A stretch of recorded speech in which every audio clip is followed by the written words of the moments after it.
Good afternoon and welcome to today's IAC webinar, Sterile Technique and Medication Management in the Vein Center. My name is Kelly Baer and I'm the Creative Design Manager with Marketing Communications at IAC. Before we begin, I'd like to take a moment to review a few technical matters and let you know how you can participate in today's session. We would like today's webinar to be interactive, so we encourage you to submit questions. To do so, use the Questions tab located on the left side of your screen. Please submit questions anytime during the webinar, as we will monitor questions throughout the presentation and try to answer as many as possible during the Q&A period. Also on the left sidebar, please note the Resources tab. Click this tab for a link to today's handout, a PDF copy of these PowerPoint slides. Select the file name to download the handout. Lastly, in the lower left of the player, please note the Request Support button. If you experience any technical problems during this webinar, click this button. A technical expert will be there to assist you with any issues you may have. For those who like to take notes during the presentation, look to the right of the slides and click the Notes tab. There you will see a white text box where you can take notes on today's webinar.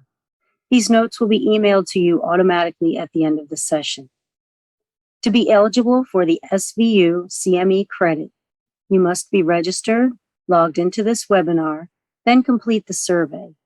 The link to the survey will appear on your screen automatically at the conclusion of the live session and also be available from the IAC webinar portal for 3 business days. If you are viewing this webinar in a group, please be sure you are also individually registered and logged in to this webinar on another computer or device, so that we have record of your attendance today. Today's presentation is being recorded and will be posted at a later time for on-demand viewing. And now I would like to introduce today's 2 guest presenters, Katherine Hays and Jessy Farris. Katherine Hays is the vascular medicine nurse practitioner at Ohio Health Heart and Vascular in Columbus, Ohio. She also serves on the IAC Vein Center Board of Directors as a representative of the Society for Vascular Nursing. Jessy Farris is the co-founder of Wilson Farris Consulting, LLC, based in Fort Worth, Texas. She is a coach, learning and development specialist, and accreditation expert specializing in education and training of phlebology practices. Both are true experts in the field, and we are happy to have them with us today. And with that said, I will now turn this webinar over to today's first speaker, Katherine Hays. Katherine?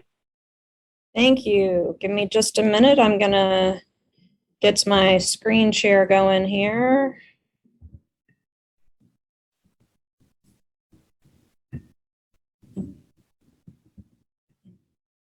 All right. Can everyone see that? All right, so as was mentioned by Kelly, I'm a nurse practitioner here at Ohio Health Heart and Vascular in Columbus. I practice within our vein center as well as am in charge of our quality improvement and the documentation required for re-accreditation and staying compliant. So I'm glad to see so many people signing on to review these important parts of our practice. So we're going to start with, what exactly is Sterile Technique? I'm sure this is a review for a lot of people, but Sterile Technique is the strategy aimed at reducing a patient's exposure to microorganisms by maintaining a procedure area as free from microorganisms as possible. So this also helps protect the provider from potential exposure to pathogens in blood, fluids, etc. We've known about Sterile Technique for quite some time, and the goals are really to protect both the patient and the provider. So what vein procedures should be performed using Sterile Technique? And as a lot of you know, vein procedures are now being performed in many different types of locations. Some are still doing it in the OR. There are certainly outpatient-based labs. Our procedures are done in a annex of our hospital. So regardless of where the procedure is being performed, any catheter-based procedure should be done using Sterile Technique. So that includes radiofrequency, laser, VenaSeal, MoCA, and even Varithena microfoam ablation should be done using Sterile Technique due to the sheaths that are commonly used for injection and the size of those sheaths. So what vein procedures can be done without Sterile Technique? We would call this a clean procedure. So a clean procedure would be focal sclerotherapy, whether it's ultrasound guided or visual. Now, I will also comment on phlebectomy, ambulatory phlebectomy. That should be done using Sterile Technique as well, as we are making multiple punctures and pulling out those veins.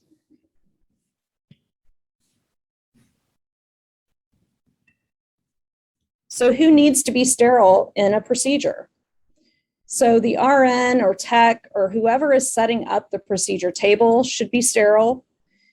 Anyone performing or assisting during the procedure should be sterile. This includes the physicians, the advanced practice providers, the techs, the sonographers, RNs, whoever is surrounding that table or bed that the patient is on should be sterile. This includes hair covering, mask, sterile gown, and sterile gloves. Just as a review, we all need to remember that the front of the gown is considered sterile and the back of the gown is considered dirty. So you need to make sure you're positioning the table in a way to where the provider isn't putting his back up against that sterile field behind him.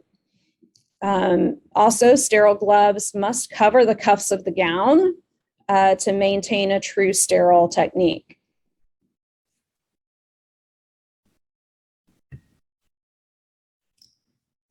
So when you're setting up for the procedure, again, because you're setting up the sterile field, it should be done wearing hair covering, face mask, and sterile gloves at minimum. The table should have a sterile drape over it where the items are being placed onto it. When you're placing items onto the sterile drape, you need to pay careful attention to not contaminate the area by sleeves or leaning up against it or accidentally dropping something that's not sterile onto that field. For any procedure using tumescence, the tubing for the tumescence should be set up on the table. And when it's connected to the bag of tumescence, the end that's going to be connected should be passed from a sterile technician or RN to a non-sterile RN who can then plug it into the bag and then secure the sterile end onto the table until it's needed.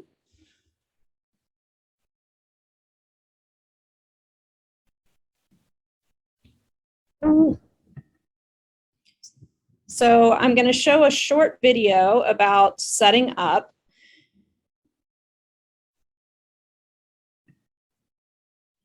You'll see there's one nurse who has sterile gloves on, mask, hat.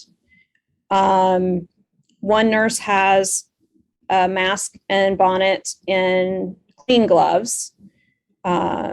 It's important to remember that as you're opening up your pack, that anything below the table is non-sterile. So you can see she's being very careful to keep her body at a distance, as well as open that up and realize that anything down towards the bottom of the drape is now not sterile.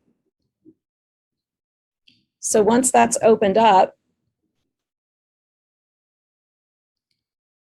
at our facility, we've had, and I'm sure other people have had it too, the items that you're often putting onto the sterile table are often quite bouncy. And so in order to avoid dropping items onto the sterile field at the distance that's required, we hand items off to the sterile person setting up so that the items can be placed on to the field instead of dropped.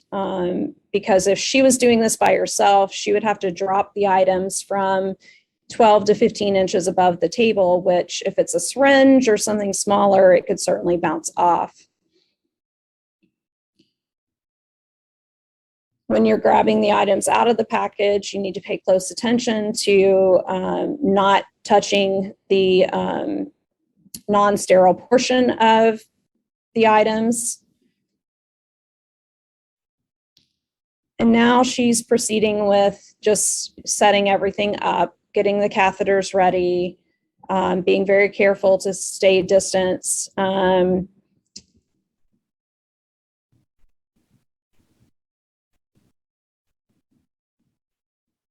Those are the sterile gowns for the providers doing the procedure. We use ChloraPrep sticks for our leg cleaning. That's usually done by somebody different than the person setting up the table. You'll see she's moving around the table as she needs in order to maintain not reaching over the table or leaning over the table. And then setting up items in a position that's convenient in terms of reaching for whoever's going to be doing the procedure.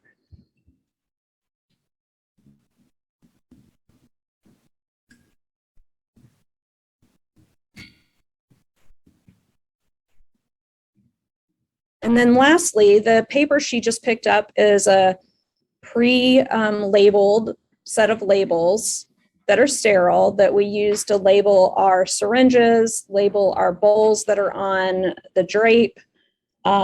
So as you'll hear as I go on, that those are very important parts of the process to make sure there's no errors in medication. So here's a look at the table after it's been set up.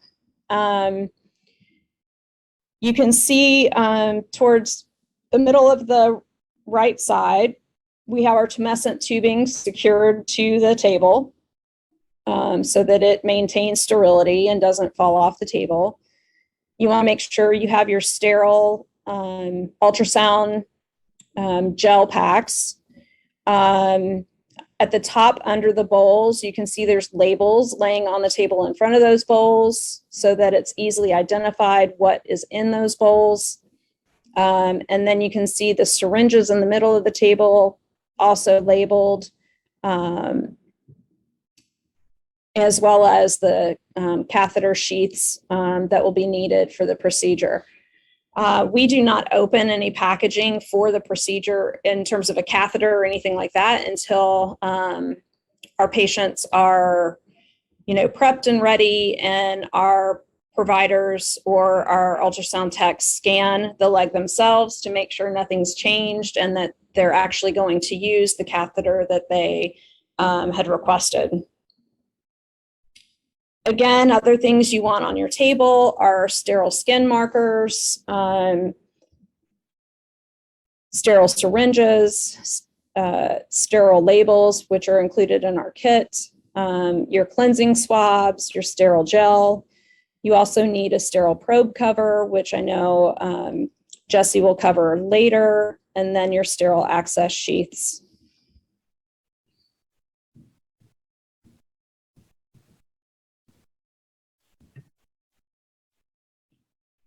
This is just a closer view of the labeling system. You can see here, it's a closer picture. We have saline in, this bowl, and the other bowl is lidocaine with a way to document the percent of lidocaine. The tubing is secured with a sterile gauze over the end of it. to help it stay in place.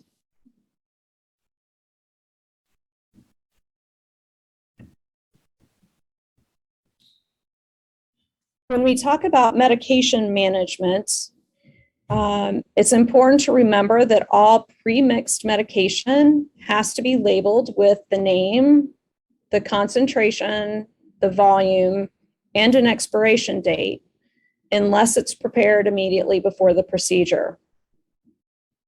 There should be a protocol in place for ensuring expired medications are disposed of and not accidentally used for a procedure, and that should be clearly specified in your protocols. Excuse me. An example of this is some high volume facilities might pre-mix multiple syringes of sclerosant of varying concentrations if they're a high volume center for cosmetic or just focal sclerotherapy. You want to make sure that those are clearly labeled with an expiration and what concentration, and preferably, separated by concentration so there's no mistake in that manner.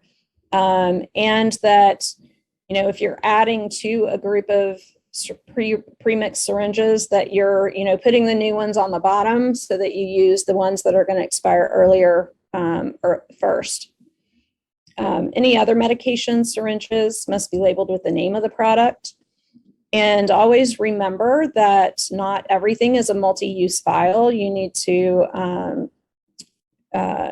know which medications are able to be used as multi-dose. And your tumescence should be labeled the same way and should not be shared between patients.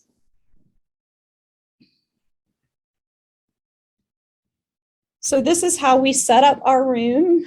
You can see the ultrasound has the sterile cover over the machine so that the technician can move it, make modifications to it, in terms of the field of view while maintaining sterility. You can also see, if you look, the catheter, the probe has the sheath on it already. You want to make sure that, prior to setting that up, that, you have the probe cover on the table and that the person putting that probe cover on knows how to do it correctly.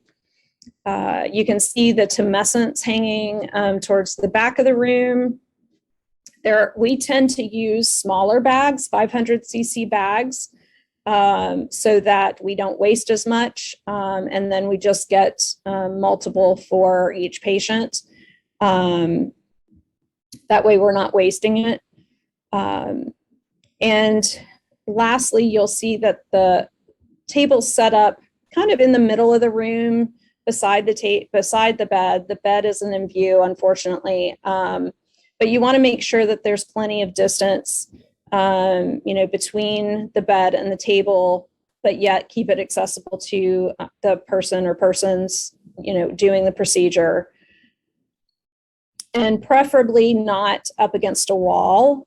You want to make sure that, your room is set up to where that's not pressed up against a wall in order to get to it. And ideally not reaching over the table.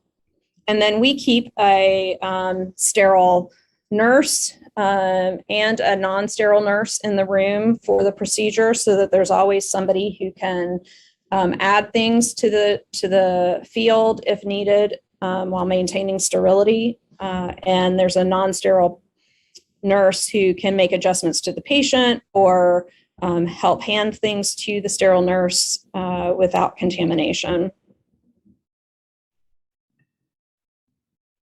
And now I will turn it over to Jessy. Okay, here we go. So thank you, Katherine. As I mentioned earlier, so my name is Jessy Farris. I've dedicated 12 years of my career to phlebology.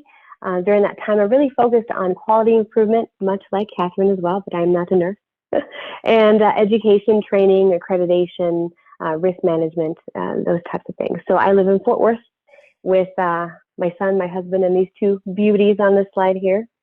And so Katherine did an awesome job talking about what sterile technique is, what procedures require sterility, and what PPE we should wear. Also talked about importance of labeling and then medication management, which is so often misunderstood.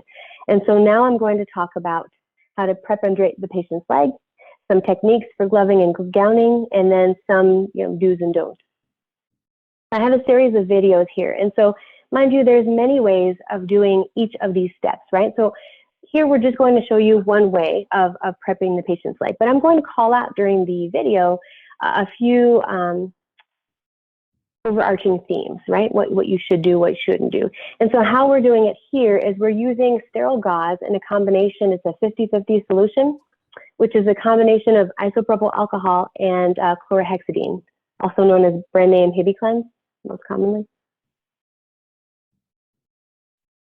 And so here we usually have a sterile bowl, and so we could just put some sterile gauze right into that bowl.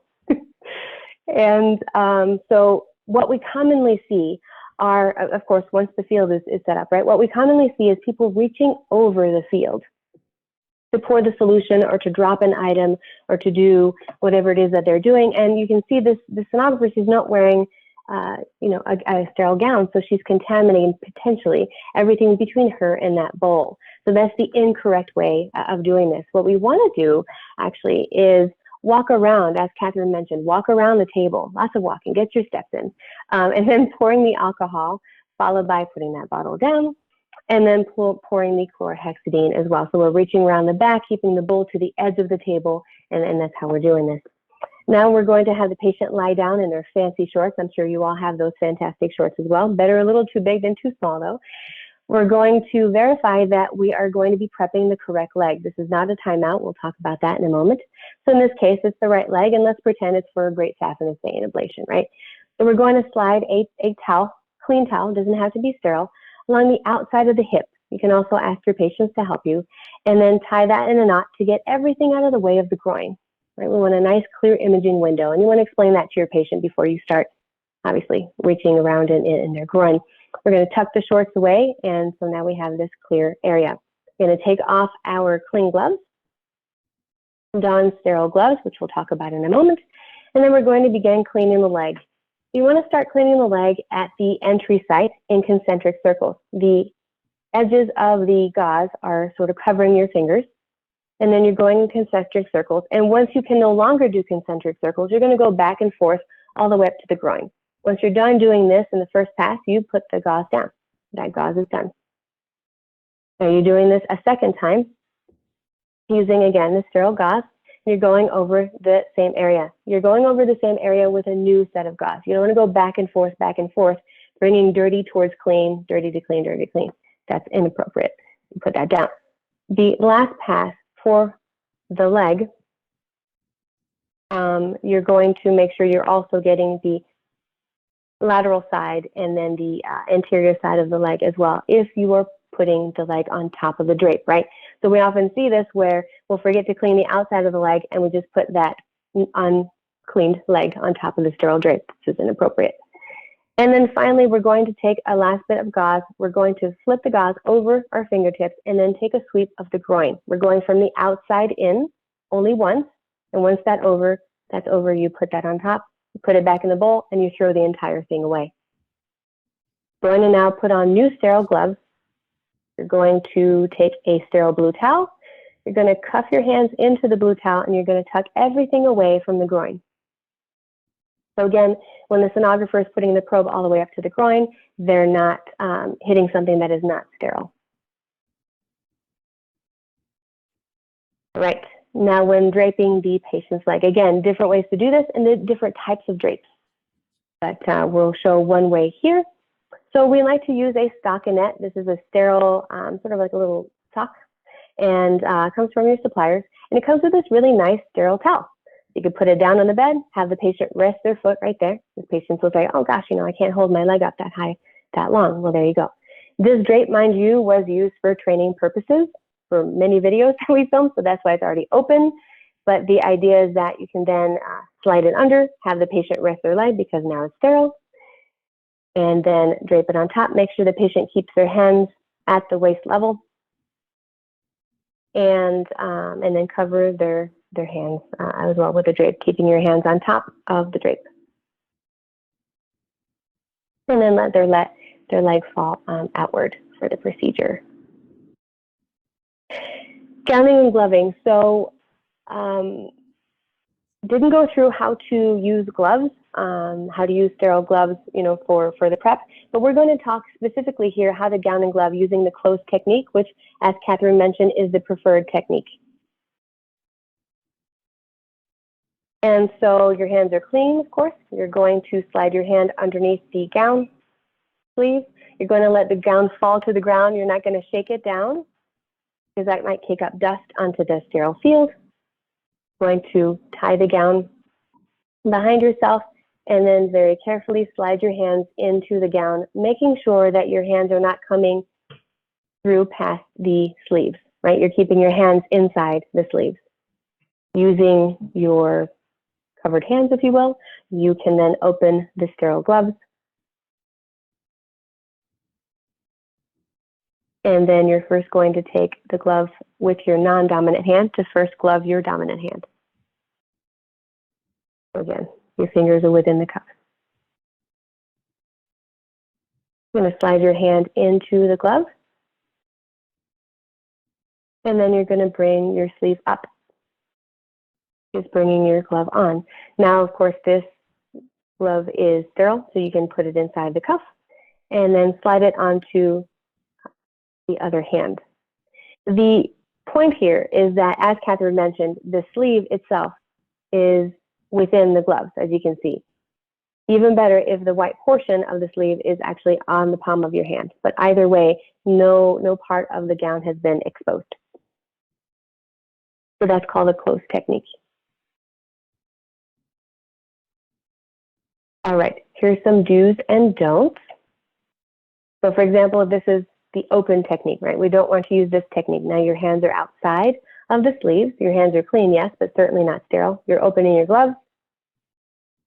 Right, how many of you are cringing right now? It was hard to actually make this video. We're breaking some rules here. This table was obviously not used for patient care. So you're obviously contaminating the table in this way. Some people put the gloves onto the bed. Again, the gloves are a little bit lower. It's not great height, but again, you're trying to carefully bring the cuff of the glove up. You're contaminating the inside of your wrist, and where is that wrist going to go? It's going to literally sit on the patient's leg, right? The inside of the wrist. So that's the most often, what we observe is the most contaminated areas, the inside of that wrist, for that reason. Now, the right glove was put on correctly because it was put on with a sterile glove, but the left one was not. Anything below the edge of the table, pardon me, is not sterile. So don't adjust the drapes with sterile gloves. Don't put your hands underneath the table and move it around, because again, below the edge is not sterile. Don't scoot down and reach for things underneath the table. That is not sterile. As Katherine said, bring a buddy and have someone not sterile help you. Do not bring this around to tie the gown. It's a good idea to tie the gown, but don't do it that way. What is sterile is what's directly in front of you. Anything above or below the shoulders or the hips really is not sterile, and certainly nothing behind you. You need to move the table, put your hands on top of the sterile field, and then move it around. And then hand the card to someone who is not sterile. Then do the Cinderella spin, as we like to call. And then remove it and then tie yourself at the front.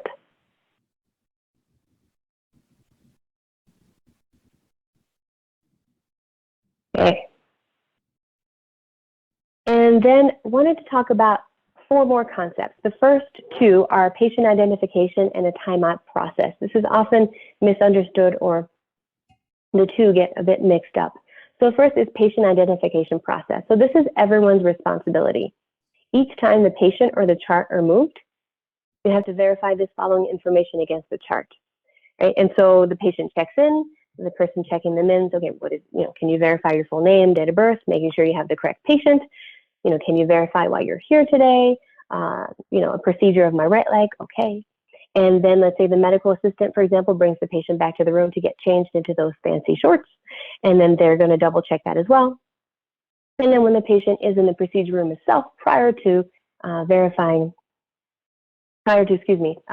them for the procedure, you're going to verify you have the correct patient, that they're here for what you think they're here for, that they're here for what they think they're here for, right? I'm here for a scan. I think you're here for a procedure. Let's verify that, right? So throughout the entire process, everyone is verifying that we have the correct patient. They're here for the correct thing. So we can move forward. The timeout process. This is a little bit different. This is a hard stop. This process begins once everyone participating in the procedure is present. So the patient, the provider, the sonographer, surgical techs, medical assistants, nurses, and so on. So whoever's involved in the procedure is in the room. And then once this process starts, everyone stops what they're doing and pays attention. You'd be surprised how often mistakes are made at this step here, because this is so routine for us, right? We do, so many of these procedures every day. We know our patients. We just saw her yesterday. Mistakes still happen. Wrong side procedures, wrong leg procedures, wrong patient procedures should be a never event. And this is a really quick way to prevent that. It takes a few minutes. So everyone must agree. If there's a discrepancy, then we stop, someone verifies, and then once that discrepancy is addressed, I thought we were doing the small staff. No, we're doing the gray staff. Let's make sure. Let's look at the chart. Let's make sure we have the correct, patient and procedure and all of that.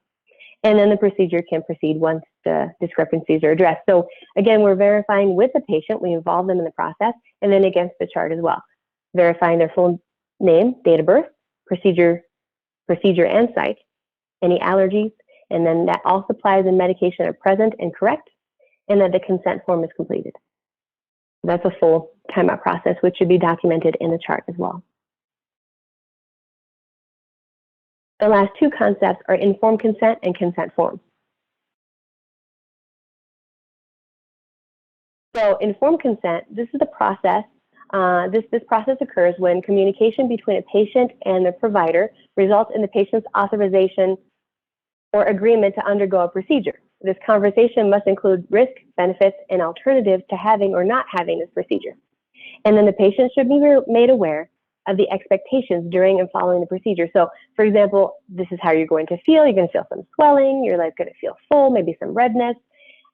You'll need to wear compression stockings overnight tonight and for the next 7 days or what have you. And then if there's any restrictions, we want you to walk a few times a day for at least 20 minutes, but we don't want you to go out and weight lift or maybe cancel that marathon tomorrow, that type of thing. So whatever the provider's preferences are, they should just be made aware of that.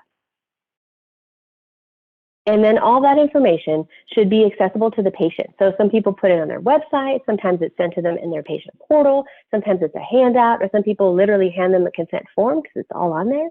So whatever the process is, that information should be available to the patient. And then finally, the conversation with the provider should end with them having an opportunity to ask questions. So we always like to say, what questions do you have, instead of, do you have any questions, right? Because do you have any questions usually results in, no, I'm okay. They're nervous. And instead of, what questions do you have?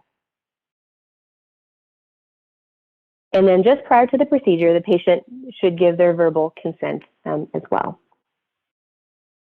The second part of that is the consent form. So execution of the consent form should not be confused with the informed consent process. It's really all one process, just two different parts. This form is a legally binding agreement between the provider and the patient. It should include all information discussed in the informed consent process and be completed with the following information. So you have to have the patient's full name, the date of the procedure type and site. So for example, a right RFA, an RFA, of the right GSC. It has to be specific.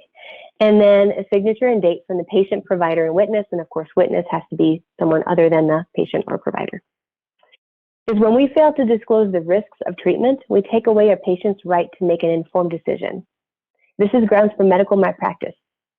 A patient comes in one day for a procedure and they're coming in the second day for another procedure. You can't, oh, we forgot to have you sign a consent form yesterday. Let's have you sign 2 today. This is not appropriate. Right? They need to consent to each and every procedure prior to the procedure taking place. Could be grounds, could be considered battery. So it's very, very important. And remember that a new consent form needs to be completed for every procedure. So you can't put in the consent form, a right GSV and a left GSV RFA and a right SSV and a left SSV RFA. Check, check, check, check. The patient signs all four, and boom, there you go. You have your procedures for the week. Now it has to be a separate. They consented yesterday. Maybe they changed their mind today. So really they have the right to be informed, and they have the right to consent to these procedures. All right, and now I have the pleasure of introducing Laura Humphries, who is the Director of Accreditation for Vein Center. Thanks, Jessy. I appreciate that. First, I would like to thank Jessy and Katherine for their very informative presentations today. Let's see. Apologize for a second. I'm having a little bit of housekeeping issues. There we go.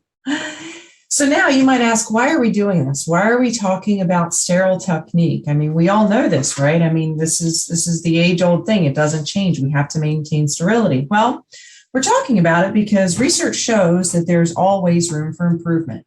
That is the IAC way.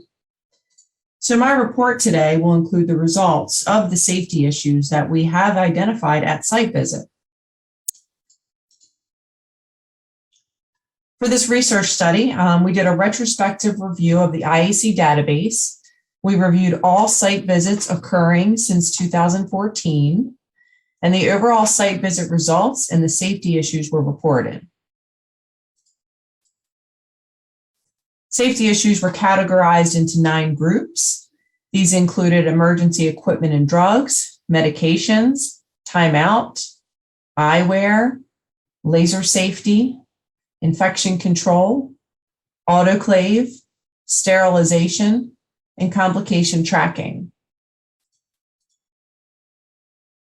We evaluated 284 site visits. 194 of them were initial applicants, which means it was their first cycle. And then 90 of the site visits were reaccredits, which mean they've had at least one or more cycle, previous 3-year cycle. And of those 284 visits, we found 55% of those facilities had a safety deficiency.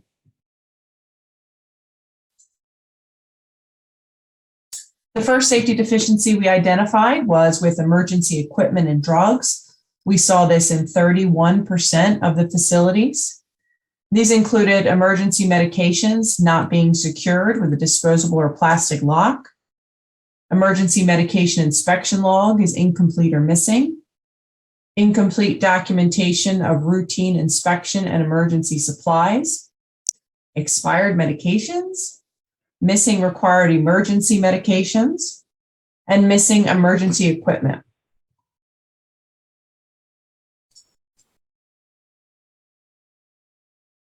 The second safety deficiency we identified was in sterilization and autoclave procedures. We saw this in 25% of the patients.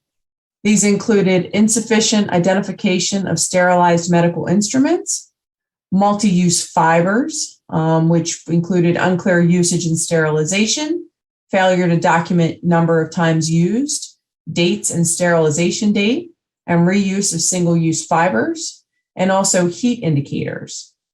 For the autoclave, we identified that facilities were missing the autoclave log, documenting maintenance, biological monitoring, and sterilization, and a failure to perform weekly biologic monitoring. Of those sterilization deficiencies, the highest number lended to identification of sterilized instruments at 25, followed by missing autoclave log, multi-use fibers at 15, failure to perform biologic monitoring at 7, and then finally heat indicators. 2 facilities had issues with that. The third safety deficiency identified was infection control issues for 15% of facilities. These included improper sterile technique or patient prep, contamination of the sterile field by contaminating the draping, the gloves, or contaminating your gloves and not changing your gloves, contaminating the sterile table. And then unfortunately, we also saw some hand hygiene issues. Staff members simply did not wash their hands prior to the procedure. Of those infection control issues, the biggest culprit was improper sterile technique with 20 of the facilities, contamination of the sterile field with 10, and 6 with hand hygiene.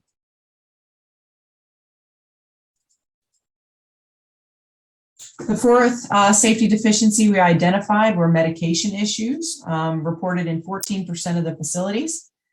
This included consistent use of compounded sclerosants, expired medications, multi-dose vials aren't properly identified, non-FDA approved sclerosants were used, pre-drawn syringes were missing proper identification, and premixed tumescent was not identified or improperly stored.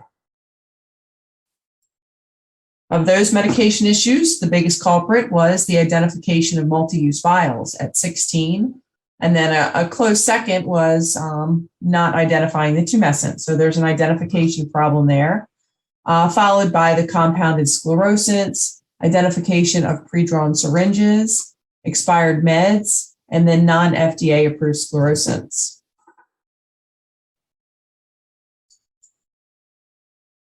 Other safety deficiencies that we identified in this research study included tracking of complications, performance of timeout or lack thereof, protective eyewear for the laser procedures. Either nobody was wearing them or maybe they just had them on the patient or just the physician, but everybody in the room does need to have that eye protection. Other laser issues we saw were missing laser safety signage. It must be on the door. Laser activated for an extended period of time post-procedure, and then the energy exceeded the amount of time dictated by the physician. Of those deficiencies identified, the biggest culprit was complication tracking. Just a reminder, you do have to track every single one of your complications in a complication log in a centralized location. It's not appropriate to just have it in the patient's chart because there's really no way to identify if there are any trends or, really query the information. So make sure that you do keep that complication log and that it is reviewed for quality improvement. Second was the timeout, followed by the protective eyewear, and then lastly, the laser issues. In conclusion, this research study showed that IAC accreditation aids in the identification and correction of patient safety issues, and there's always room for improvement. Thank you.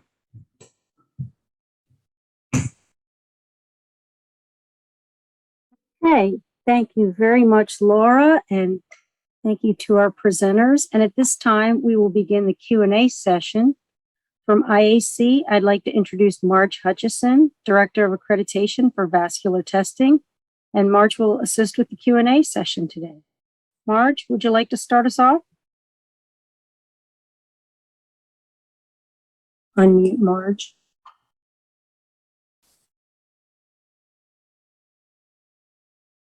Okay, I'm going to hop in just in case. Marge might be having some technical difficulties. This is Laura again. Let's see, we do have some questions here. So here's a question. I think I'm going to go ahead and direct this. I'll direct this to Katherine, or I'll just direct this to either one of you, whoever wants to kind of jump in and answer the question. If you make 2 bags of tumescent, but only use 1, what is the shelf life for the unused bag?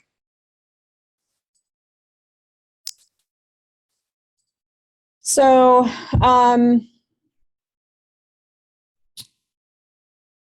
honestly, I don't know the answer to that because ours go back to our pharmacy, who then manages them for us. I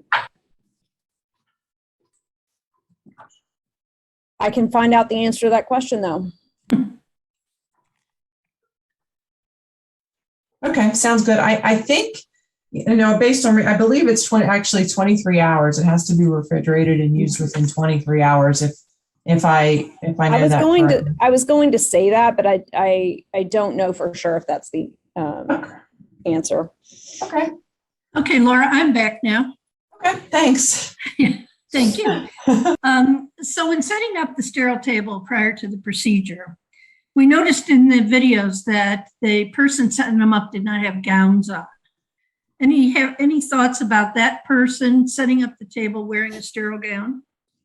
So it's funny you say that because we have actually had quite a bit of turnover in our center. And so I actually recently had to go through and do some education. But yes, the person actually setting up our table, we have changed our process to where, they do need to have a sterile gown on. Okay.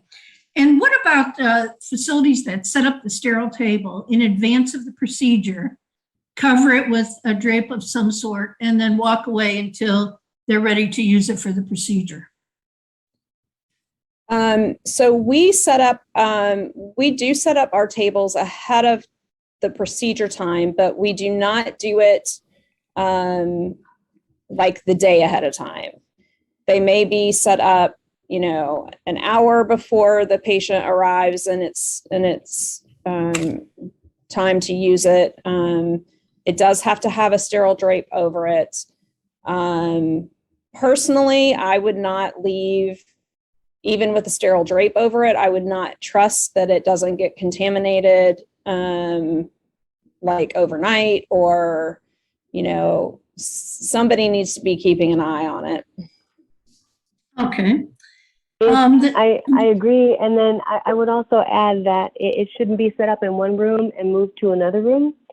And that if you use sterile drapes, you should use two that are cuffed at the top so that you are removing them sort of as an open, you remove one side, then you walk around, remove the other side, rather than lifting up the drape, which could kick up some contaminants. And then no one else should be in that room. So, if you set up for the procedure and say, oh gosh, we have to scan this patient, right? We have to do rule out DVT or something like that. You cannot have patient A come into patient B's, set up room to scan them and then come out. It's better just to set them up as soon as the patient's there. It takes like 10 minutes, and then you don't have to worry about contamination. I agree. Okay, thank you. There's some questions here about the prep.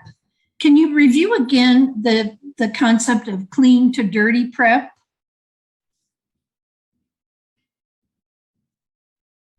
Yes, and so the entire leg before it's clean is considered dirty. It's considered contaminated, and so you want to start at the entry site. And so the best way, you can do a back and forth motion, but the best practice would be to start in a concentric circle right at the entry site and then move outward. Your circle is moving outward, and because the leg is long and not a square or circle, you can't keep doing circles, right? And so when you get to the point where you're going to go back over something you've already cleaned, an area you've already cleaned, then you can do the back and forth moving upward. So again, you're not cleaning back and forth, you're cleaning back and forth going upward, leaving the groin last. You're doing a sweep of the groin from the outside to the inside last. So the idea is not to bring in, dirty to clean over and over and over again by going over the same spots, which is why we use 3 different ones, which is why the technique of using different gauze pads rather than the different sticks is what we showed. However, if you have 2 different ChlorPrep sticks, then you can certainly, do that. It's just, you worry sometimes about cleaning the entire leg and running out of fluid, but those sticks have quite a bit, so that could still work as well. Okay, there was a question about the sticks in that how long can you use one? Like, can you use one on the entire leg, or do you have to use more than one on each leg? So that's a tricky one. So it depends on the prep that you're using. Make sure that you read the instructions for use, because they'll have different, depending on the prep and the prep type that you are using, the actual solution and the actual means, whether it is, sterile gauze or the sticks. It sort of depends. Yeah, so definitely read the instructions for use for the type of prep that you are using. Okay, and then one more question about that. What about when the procedure's done? Do you wash off all the prep? Do you use sterile water or regular water, sterile towels? How do you take care of that? So we use sterile saline from because we always have a bowl of sterile saline on the field.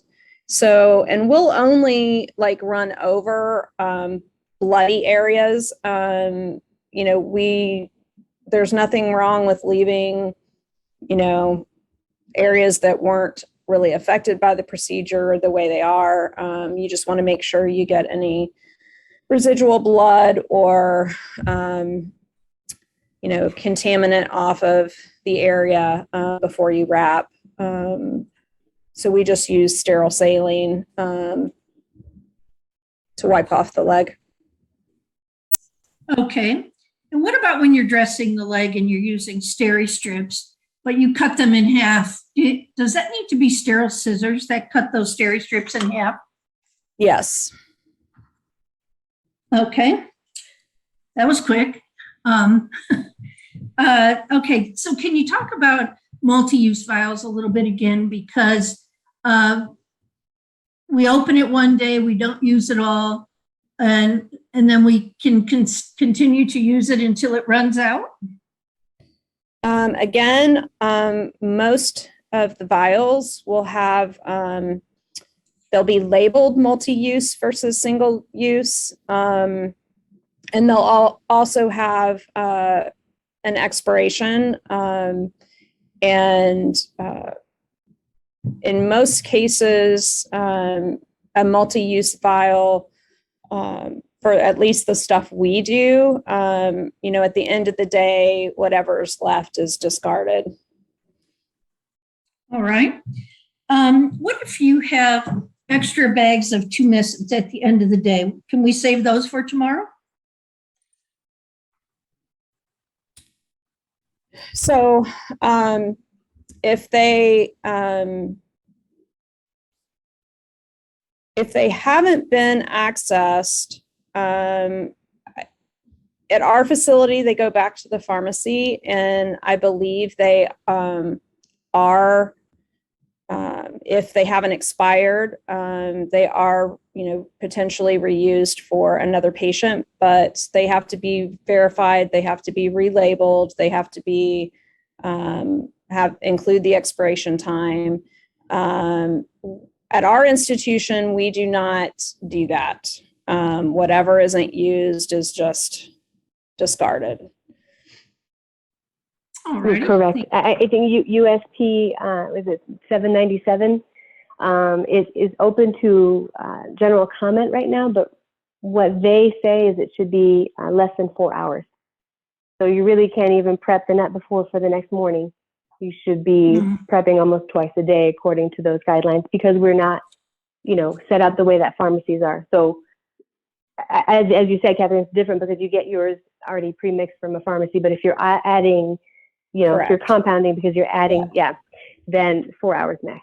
And you have to remember, if you're mixing it yourself, not in a pharmacy, because like Jessy said, pharmacies have, different things available to them. But if you're, adding things to a bag to make it yourself, then you're accessing that bag. Yes, you're theoretically accessing it with a sterile needle, but you're creating a pathway for potential pathogens as well. So I'd be cautious with that as well. All righty. Jessy, you talked about consent forms needing one for each procedure. Well, why is that? Because a lot of people fill in like 3 or 4 different procedures on the same consent form. Yes. So again, the patient has a right to consent to every single procedure. We always think of these as being so routine, right? We do dozens of these a day. We perform, we assist with, dozens of these a day. This is very new for the patient. It's so that's all part of having informed patients, is letting them know what they can expect and allowing them to consent to the procedures each time. And so I know that's a ISC Vein Center requirement. It's also at the very least, the right thing to do. Not just because, I think all of us, we agree with the IAC Vein Center requirements, of course, but there's reasons behind it. It's the right thing to do for our patients. So yes, definitely not a place to take a shortcut. Thank you. Laura, you brought up compounding agents. What's the issue with those? Because obviously they're less expensive than the other name brand agents. Yeah, they are less expensive. And we did it's probably still online as an on-demand webinar on our website. We actually had an expert come on and talk about, why we should not be using compounding drugs. I do recall some of that. I'm certainly not a pharmacist, but the standards require that you use an FDA approved drug. And when they're going out to these compounding pharmacies, you're not always 100% sure what you're getting. So as far as the standards, you do have to use an FDA approved sclerosant unless for some reason you can't get it in the concentration you need for one, a particular patient. You should certainly not be using it routinely. In that case, you can get it from a compounding pharmacy. If you go online and look and see if you can find that webinar, it should be posted on our website. If not, please email me and I'll see if I can find it because it'll give you a lot more helpful information than what I can give. All right, thank you. A good question here is who's required or allowed or permitted to draw up all these medications? Does it have to be an RN or the physician? What about MAs or nursing assistants or LPNs or even the sonographer? So it depends on what it is as to whether an LPN can or can't. I certainly would not have non-medically trained providers. In fact, I believe, it's against the Board of Nursing's rules and standards that, medical assistants or, other non-medical trained. Jessy, I don't know if you guys, I know there's some things that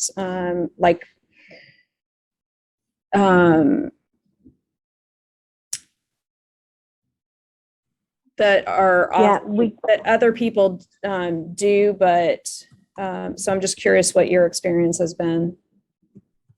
A licensed, so a nurse, NP, PA, physician, of course, can compound or mix medications, but according to the medical boards in most states, medical assistants or sonographers can draw. We can't mix, we can't compound, but we can draw. And of course, that should be followed by training, direct supervision. So someone's in the office, someone has trained them, someone has assessed their competency. Everything's clearly labeled, everything's already mixed, so they're not compounding, but they are drawing. And so, so this could be, at the elbow supervision. So let's say that the nurse, for example, is in room and is mixing, and in the same med prep room, the MA is then drawing from that into different syringes and labeling. But yes, they can. We just can't compound. Okay, thank you. This is a question that's interesting. Does the crash cart, the AED, and all emergency equipment need to be in the procedure room, in the office, or within the hospital?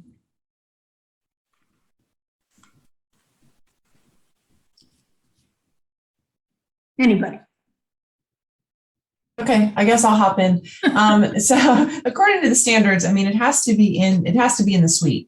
It doesn't necessarily need to be in the procedure room, but we also don't want the AED in the hallway, of your office building sharing with, the dentist across the street, the cardiologist, down the hall. You should have a dedicated AED and emergency supplies for your facility. It's a small chance that somebody else uses it and you need it. So you should have it. Obviously, if you're in a hospital setting, you call the crash team.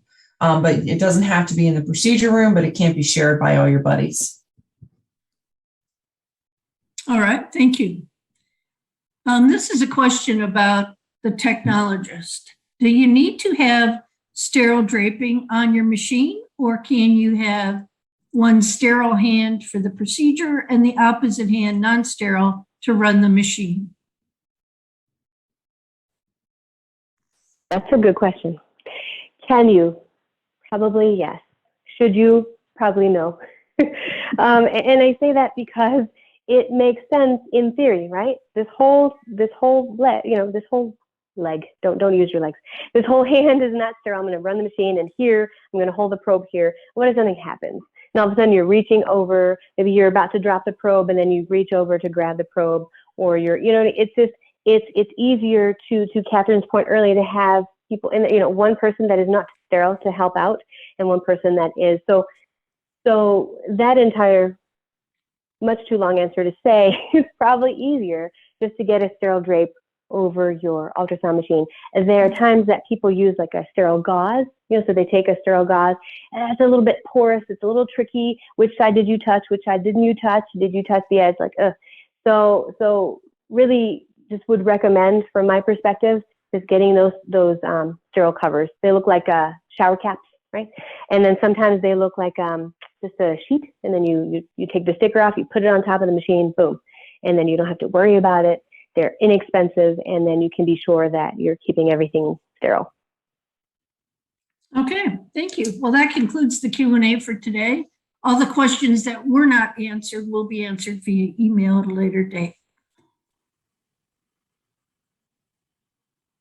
Thank you, Marge, and thanks again, everyone, and a very special thank you to Katherine, Jessy, and Laura for their presentation today.